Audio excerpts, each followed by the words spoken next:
What's going on, everybody, and welcome to the Other Side of the Firewall podcast, where we talk about the latest and greatest in cybersecurity news, as well as we highlight those movers and shakers and glass ceiling breakers, those people of color who've made it to the other side of the proverbial firewall. My name is Ryan Williams, and as always, I'm joined by Shannon Tynes. What's up? What's up? What's going on? So, welcome to Tuesday's episode. Please, if this is your first episode or you missed the last episode, go back where we talk about how LastPass? LastPass. Yep. Yeah, LastPass, the password wallet was compromised and how that could impact you if you're one of those 18 million people who are kind of tied up in this situation. And then continue to listen throughout the week. Monday and Tuesday are our topics. Wednesdays our discussion. And then Fridays we talk about everything else. So non-cyber related stuff, movies, books, games, TV shows, things of that nature. So we kind of let our hair down. Neither one of us have a lot of hair though. So we're getting the beards going though. That's the thing. But without further ado, I give it to Shannon. All right, everybody.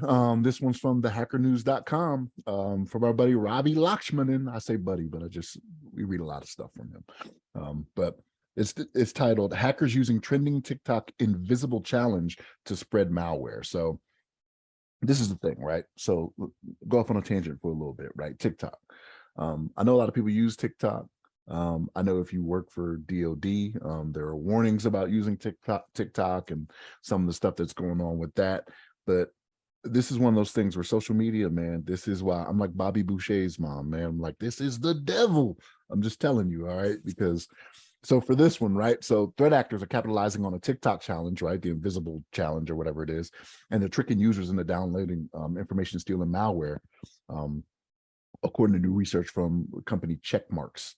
So the trend, the invisible challenge, it involves applying a filter known as invisible body that just leaves behind a silhouette of the person's body, right? So this is one of those things where they kind of capitalize on people wanting to do stuff that's like fun and whatnot, right? Like hoping everybody's just going to go around doing all these challenges, posting all these videos of them being invisible bodies or whatever, and then not care about the security afterwards. They are right.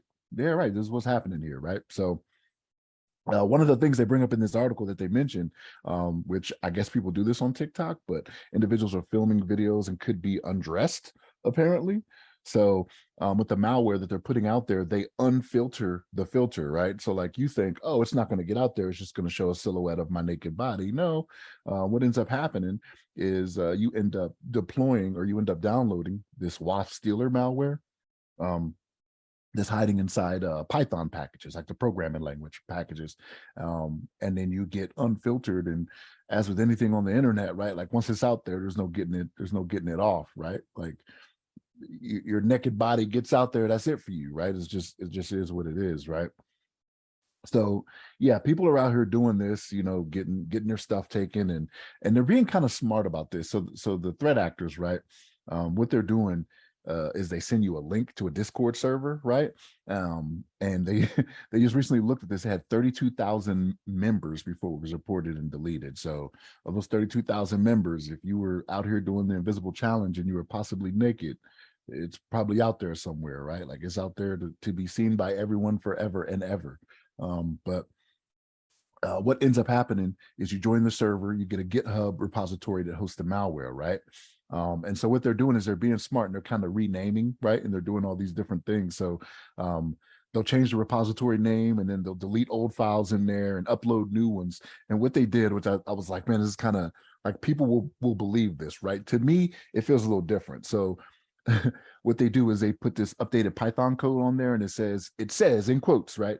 It's open source. It's not a virus, right? That's what it says. Open source is not a virus. That's like asking a cop if they're a cop. Yeah, exactly. If you're a cop, you have to tell me. Cop? Yeah, you have to tell me. No, that's not how that works, right?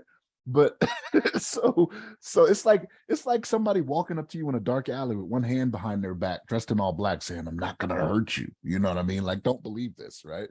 But yeah, but like I said, they're doing a good job of hiding it in Python packages. The different names of them are TikTok Filter API.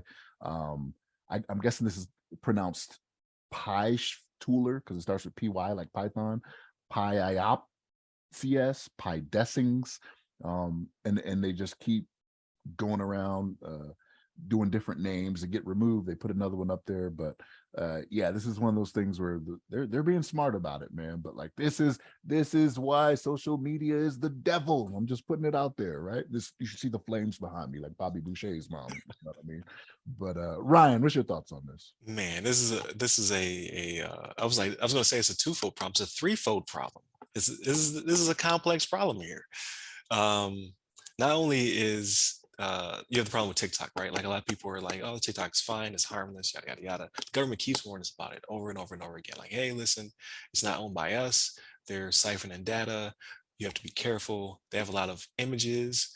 They have a lot of voice recognition. They have a lot of video. They have a lot of stuff on you and your kids views in TikTok. Like they're gathering information, regardless of how you feel or not. They show a lot of the US face of TikTok are obviously Americans who speak very proudly of it and say that we are protecting your data. At the end of the day, they are not the owners of the data. The data still belongs to a Chinese company, to Chinese government, because of that's just the way it works with them. It's just different than the way the U.S. handles things. Not to say the U.S. is perfect in this regard. I'm just saying, like, we don't own, cannot find, cannot exfiltrate, or bring these people to justice because they're in China if it does get nefarious. So that's problem number one, right? Like TikTok is dangerous. I'm off TikTok now. I was trying to get things spun up because it's a good way to generate clicks and get people to drive your social presence.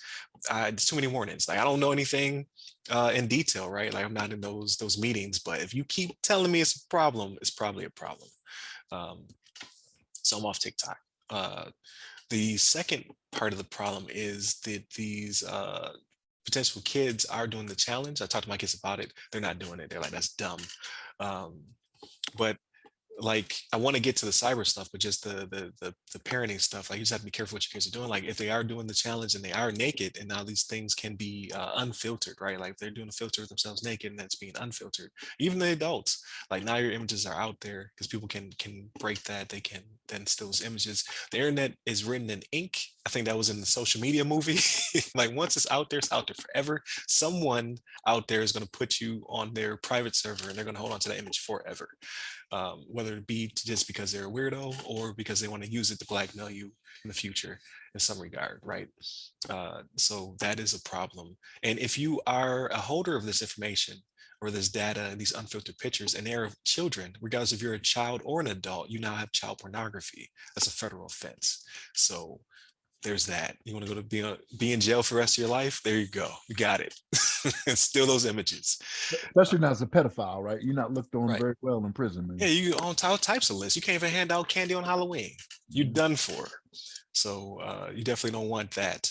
And then same thing with children. Like if a child has an image of another child, it's still child pornography, and they can be held accountable for it, whether it be tried as an adult or not. So that's also very dangerous. But then the third leg of this problem is from the cybersecurity aspect. Like people are so they have such FOMO. They're like, I want to be part of this challenge. I want to get these images. This is fun. And now they are downloading malware that's stealing data from them. So whoever thought of this is a genius. They, on a diabolical level, right? Because I have people wrapped up in all types of nonsense. Um, yeah, just don't do that. Don't download third-party stuff. We talk about all the time. It's I know it's hard with your kids. Your kids always want to be part of something, right? They want to be part of the zeitgeist. They have FOMO, the fear of missing out. They always want to be doing something. You just have to police it. You have to see what they've downloaded, what they have on their phones. You as an adult have to think about what you're downloading. Like we talk about like third party collage makers and calculators. You have a calculator on your phone. Why you need another one? Those have been known. Even the Apple, the perfect garden that Apple has put together, there have been a couple instances of this happening. It's like what? Android thousands. But all jokes aside, like the third party stuff it's not always malware, but it's definitely been known to be a Trojan to get malware on your device, to steal your data, your passwords, get your banking information. It's very dangerous stuff. So like they're actively using this because of the current climate and how excited people are about this. We talked about that same thing when they had the data breach with the names of people who had student loans and how they can use that once the student loan forgiveness thing rolls out, if it ever does, to then get those people because they have their information. Like, oh yeah, we got you. Like, the government said they're going to give you XX. We're going to give you XXX amount of money. Like, you just have to sign up here, give me your information, steal your data. Because people fall for stuff when it's particularly when it's part of the pop culture. Like, okay, it's happening right now. This has to be the thing, and it's the easiest way to slide in there and be nefarious and steal their stuff. And we talk about all the time. The idle hands are tools of the devil. There's people right now working on that stuff to get you once the proper scenario takes place. So whether it be for student loans, because that's the long game, right? They stole the information. They know who these people are. They just have to wait for the government to start giving out money. Then hey, we could jump on this as well, and we can get you. With this, it was kind of like things that happen on TikTok are pretty quick, so they were able to turn this around very fast. And say, okay, well, this challenge is going on. We can give you, whether regardless if it works or not, like maybe this stuff is not even unfiltered in those pictures. We don't know. But then you've already downloaded it, it's already on your device, it's already stealing your information. And that's all I care about, is to get your data so they can use it against you to profit. So there's that. But yeah, it's a problem. There's going to be another one. There's going to be another challenge. My kids laughed at it. But I'm like, I know y'all been a few challenges and whatnot. You know what I mean? Like people over here walking on crates and nonsense. So TikTok gets people. It fuels excitement, things of that nature. And what I did not know is TikTok in China is totally different. Like they are very I don't know. I can't think of a reality TV show, but like reality TV show type drama and nonsense stuff like that. They love that over here. They know that's the stuff we like. We like the challenges. We like the dances. We like the stuff like that. Over there, they're talking about nationalism and pride and STEM, like education. Like their TikTok totally, they don't deal with the nonsense like America. So that just goes to show you they have a targeted audience. They know what they're doing. They're like, these Americans. It's a little different with them too, though. Like in China, like in order for you to be on there, not necessarily on TikTok, but to get online and do all that, like there's all types of stuff they want to do, right? Like they want to like get a match of your face, and you go through and give all this information, right? Like it's a lot going on over there to where they're like, oh, you want to be on the internet? Okay, here's what you need to do. Hold your phone in front of your face. Let's get that full picture there. Yep. Enter all this information. Yep. So like they might just be scared to go over there and talk honest, you know what I mean? Because they got everything on you, right? Yeah, So yeah, it's definitely a surveillance state. So, but yeah, I don't know, man. Like there's a lot going on with TikTok. I would just suggest if you do have an account, deactivate it or delete it and just move on. Do your nonsense on Facebook, so good old Americans can steal it. Because social media is dangerous regardless. But I'll get off my soapbox for now. But thank you, Shannon, for bringing it up. I greatly appreciate it. Thank you for all those who continue to listen to my rant. I appreciate y'all as well. Remember, Monday and Tuesday are our topics. Wednesdays is our discussion. This Wednesday, we're going to talk about how some defense contractors are not meeting the basic cybersecurity requirements. That's going to be a good one. And then Friday, we talk about everything else. So movies, books, TV shows, all that good stuff. So tune in for that as well. Like, share, subscribe. I never say that enough. Definitely do all that. And then you hit us up on all of our social medias. You can find me on LinkedIn and Clubhouse, and not so much on Twitter right now until all that cools down, but at RyRy Security Guy, that's RYRY Security Guy on all those platforms. Send me a message. But definitely delete TikTok. Stay safe, stay secure.